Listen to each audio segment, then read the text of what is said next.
सभी कैसे हैं? होपफुली सभी स्वस्थ होंगे, अच्छे होंगे। हम लोगों को घर पर ही रहकर पढ़ाई करना है, so be at home and be safe. So आज हम लोग सोशल स्टडी का चैप्टर 2 स्टार्ट कर रहे हैं।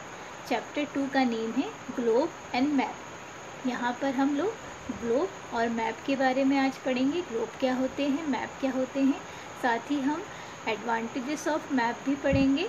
मैप किस लिए यूज़ किया जाता है और इसके क्या क्या एडवांटेजेस हैं। So let's start students. जैसा कि हम सभी जानते हैं, सौरमंडल में पृथ्वी ही एकमात्र ऐसा ग्रह है जिस पर जीवन संभव है।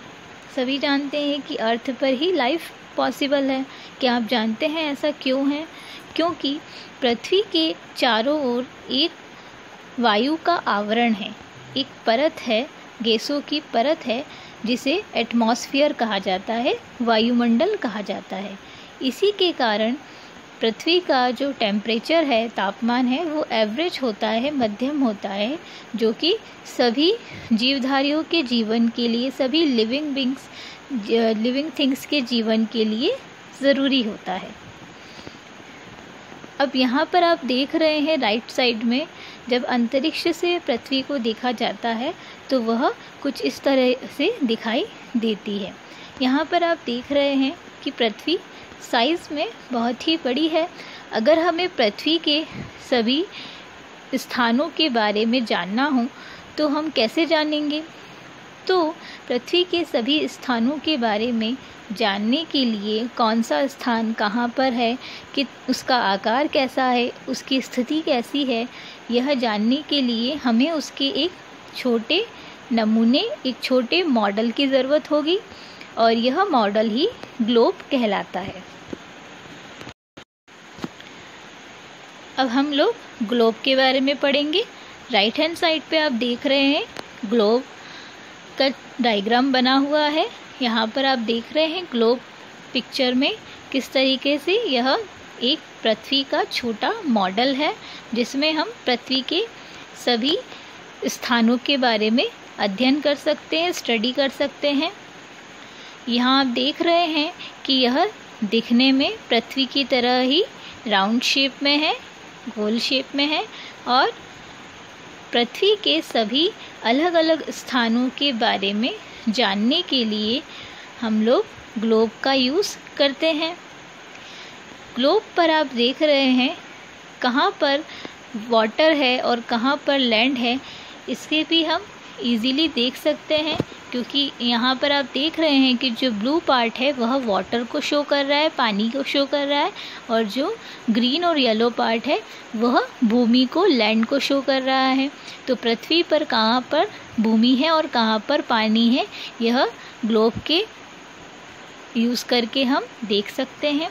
साथ ही ग्लोब हमें अलग अलग जो कॉन्टिनेंट्स हैं, सभी अलग अलग जो महाद्वीप हैं, 7 महाद्वीप, और साथ ही जो ओशियंस हैं, महासागर हैं, 5 महासागर हैं, सभी को पता है। और साथ ही दुनिया में इतने सारे जो देश हैं अलग अलग, उन सभी देशों के बारे में, कौन सा देश कहाँ पर है, कौन सा महाद्वीप कहाँ पर है, कौन सा महासागर कहाँ पर है, यह सभी जानने के लिए भी हमें ग्लोब की सहायता से हम यह सब जान सकते हैं। ग्लोब का यूज़ करके हम एक बार में सभी जगह के बारे में, सभी स्थानों के बारे में नहीं देख सकते, नहीं जान सकते, है ना, क्योंकि यह शेप में बड़ा है और इसे कैरी करना, इसे एक जगह से दूसरे जगह ले जाना थोड़ा डिफ़िकल्ट होगा, क्योंकि यह बड़ा है और इसे हम इजीली कैरी नहीं कर सकते, है ना। तो यहाँ पर आप देख रहे हैं कि अगर हम ग्लोब में देखें तो हमें अभी अर्थ का एक ही पार्ट देखने को मिल रहा है, हाफ पार्ट ही देखने को मिल रहा है। अगर हमें पृथ्वी का बाकी का हाफ पार्ट देखना है तो हमें इसे क्या करना पड़ेगा, हमें इसे घुमाना पड़ेगा, तभी हम इसके पृथ्वी के आधे भाग को, जो कि पीछे की तरफ है, उसे देख पाएंगे। तो हम एक साथ जो है ग्लोब पर नहीं देख सकते पृथ्वी को। इसीलिए नेक्स्ट मैप्स का यूज़ किया जाता है। मैप्स आप लोगों को पता है, जिन्हें हम हिंदी में मानचित्र या नक्शा कहते हैं।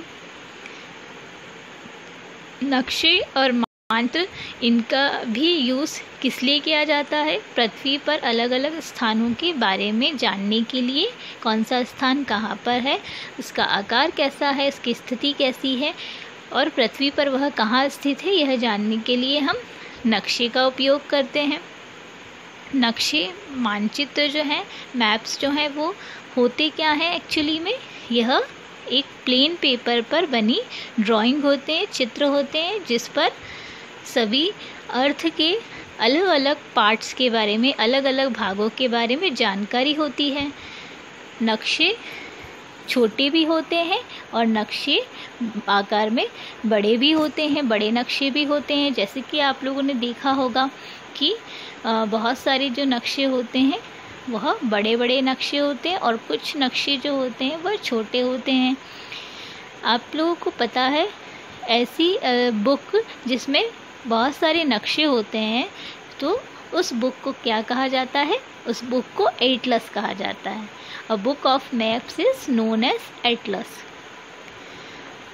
आप लोगों ने बहुत सारे बड़े मैप्स भी देखे होंगे जिन्हें दीवार पर हैंग करके यूज़ किया जाता है, अलग अलग स्थानों के बारे में दिखाने के लिए, शो करने के लिए। जैसे कि हम लोगों ने देखा होगा स्कूल में भी, जब हमें अलग अलग स्थानों के बारे में बताया जाता है तो बड़े मैप्स का यूज़ किया जाता है। तो ये जो मैप्स हैं इन्हें वॉल मैप्स कहा जाता है। मैप्स को एक स्थान से दूसरे स्थान पर ले जाना ईजी होता है, हम इसको ईजीली कैरी कर सकते हैं। ग्लोब जो होते हैं वो शेप में बड़े होते हैं और उन्हें ईजीली हम एक स्थान से दूसरे स्थान पर कैरी नहीं कर सकते थे, पर मैप को हम ईजीली कैरी कर सकते हैं, ले जा सकते हैं अपने साथ में। मैप्स जो होते हैं वो बहुत ही अलग अलग प्रकार के होते हैं, जिसमें पृथ्वी के अलग अलग स्थानों के बारे में जानकारी होती है। कुछ मैप्स जो होते हैं वह कुछ अलग अलग देशों के बारे में जानकारी देते हैं और कुछ मैप्स जो होते हैं वो पृथ्वी के कुछ महत्वपूर्ण स्थानों के बारे में, इम्पॉर्टेंट प्लेसेस के बारे में जानकारी देते हैं। कुछ नक्शे ऐसे होते हैं जिन पर पृथ्वी पर कौन कौन से पर्वत हैं, कौन कौन सी नदियां हैं, कौन कौन से भूमि है, भूमि स्थल है, भूस्थल हैं, उनके बारे में, लैंडफॉर्म्स हैं, उनके बारे में जानकारी होती है। कौन सा पर्वत कहाँ पर स्थित है, कौन सी नदी कहाँ पर स्थित है, कौन सी नदी कहाँ से कहाँ बहती है, इन सभी की जानकारी नक्शों पर, मैप्स पर होती है।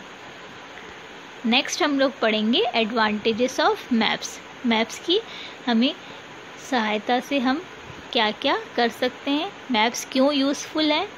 तो यहाँ पर देखिए, first point, tell the direction of a place. हमें किसी भी स्थान की अगर बारे में जानना है कि कौन सा स्थान कहाँ है, तो सभी स्थानों की जो दिशा है वह हम मैप में देख करके पता लगा सकते हैं। Help to locate a place. अगर हमें कोई स्थान नहीं पता है और हमें उस स्थान पर जाना है तो उसके लिए हम मैप का यूज़ कर सकते हैं। जैसे कि फॉर एग्ज़ाम्पल हम लोग गूगल मैप का यूज़ करते हैं ना, यह एक इलेक्ट्रॉनिक मैप है। आप लोगों ने देखा होगा कि अगर हम अपनी शहर में किसी प्लेस पर जाना चाहते हैं और हमें उसका रास्ता नहीं पता है तो हम क्या करते हैं, मैप ओपन करते हैं और मैप में उस डायरेक्शन को फॉलो करके हम उस स्थान तक पहुंच जाते हैं, उस प्लेस पर पहुंच जाते हैं। तो मैप्स का यूज़ इसलिए भी किया जाता है। मैप्स के थ्रू हमें बहुत सारे इंटरेस्टिंग फैक्ट्स भी पता चलते हैं, जैसे कि पृथ्वी पर कौन सा सागर कहाँ पर है, कौन सा पर्वत कहाँ पर स्थित है, कौन सी नदी कहाँ पर स्थित है। तो ये जो सारी जानकारियाँ हैं ये भी हमें नक्शों की सहायता से, मैप्स की सहायता से मिल जाती है ये जानकारी। साथ ही नक्शे जो होते हैं, मैप्स जो होते हैं, इन पर स्थानों की डिटेल्ड इन्फॉर्मेशन होती है, जो वहाँ के बारे में पूरी जानकारी होती है। जैसे कि अगर आप कुछ देशों के नक्शे देखें तो उसमें आपको डिटेल्ड वहाँ की इन्फॉर्मेशन देखने को मिलेगी नक्शों पर। तो इस तरीके से इतने सारे यूज़ होते हैं मैप्स के। तो आप सभी को समझ में आया। हम लोगों ने आज ग्लोब के बारे में पढ़ा। ग्लोब पृथ्वी का एक छोटा मॉडल होता है जो उसके सभी स्थानों के बारे में जानकारी जानने के लिए यूज़ किया जाता है।